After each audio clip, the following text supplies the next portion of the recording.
اللہ اکبر اللہ اکبر۔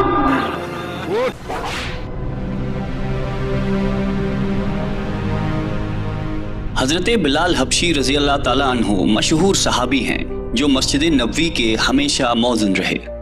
شروع میں ایک کافر کے غلام تھے، اسلام لے آئے جس کی وجہ سے طرح طرح کی تکلیفیں دی جاتی تھی۔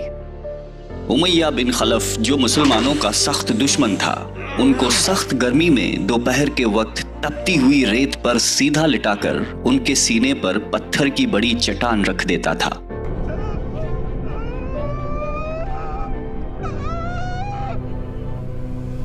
تاکہ وہ حرکت نہ کر سکے، اور کہتا تھا کہ یا اس حال میں مر جائے یا زندگی چاہیے تو اسلام سے ہٹ جا۔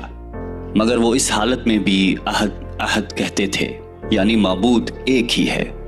رات کو زنجیروں میں باندھ کر کوڑے لگائے جاتے اور اگلے دن ان زخموں کو گرم زمین پر ڈال کر اور زیادہ زخمی کیا جاتا تاکہ بے قرار ہو کر اسلام سے پھر جائے یا تڑپ تڑپ کر مر جائے۔ عذاب دینے والے اکتا جاتے، کبھی ابو جہل کا نمبر آتا، کبھی امیہ بن خلف کا۔ ہر شخص اس کی کوشش کرتا تھا کہ تکلیف دینے میں زور ختم کر دے۔ حضرت ابو بکر صدیق رضی اللہ تعالیٰ عنہ نے اس حالت میں دیکھا تو ان کو خرید کر آزاد فرمایا۔ چونکہ عرب کے بت پرست اپنے بتوں کو بھی معبود کہتے تھے، اس لیے ان کے مقابلے میں اسلام کی تعلیم توحید کی تھی، جس کی وجہ سے حضرت بلال رضی اللہ تعالیٰ عنہ کی زبان پر ایک ہی کا ورد تھا۔ یہ تعلق اور عشق کی بات ہے۔ ہم جھوٹی محبتوں میں دیکھتے ہیں کہ جس سے محبت ہو جاتی ہے اس کا نام لینے میں لطف آتا ہے، بے فائدہ اس کو رٹ آ جاتا ہے۔ تو اللہ کی محبت کا کیا کہنا، جو دین اور دنیا میں دونوں جگہ کام آنے والی ہے۔ یہی وجہ ہے کہ حضرت بلال رضی اللہ تعالیٰ عنہ کو ہر طرح سے ستایا جاتا تھا، سخت سے سخت تکلیفیں پہنچائی جاتی تھی۔ مکہ کے لڑکوں کے حوالے کیا جاتا تھا کہ وہ ان کو گلی کوچوں میں چکر دیتے پھریں، اور یہ تھے کہ ایک ہے کی رٹ لگائی تھی۔ اس کا یہ صلہ ملا کہ پھر حضور اکرم صلی اللہ علیہ وآلہ وسلم کی دربار میں موذن بنے، اور سفر حضر میں ہمیشہ اذان کی خدمت ان کی سپرد ہوئی۔ حضور صلی اللہ علیہ وآلہ وسلم کے وصال کے بعد مدینہ طیبہ میں رہنا اور حضور صلی اللہ علیہ وآلہ وسلم کی جگہ کو خالی دیکھنا مشکل ہو گیا۔ اس لیے ارادہ کیا کہ اپنی زندگی کے جتنے دن ہیں جہاد میں گزار دوں۔ اس لیے جہاد میں شرکت کی نیت سے چل دیے۔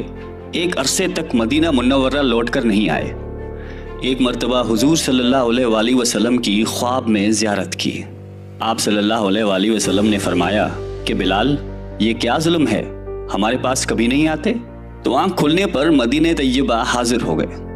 حضرت حسن رضی اللہ تعالیٰ عنہ اور حسین رضی اللہ تعالیٰ عنہ نے اذان کی فرمائش کی۔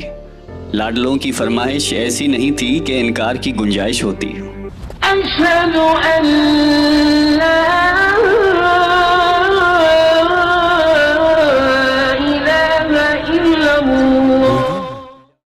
اذان کہنا شروع کی اور مدینے میں حضور صلی اللہ علیہ وآلہ وسلم کے زمانے کی اذان کانوں میں پڑھ کر کوہرام مچ گیا۔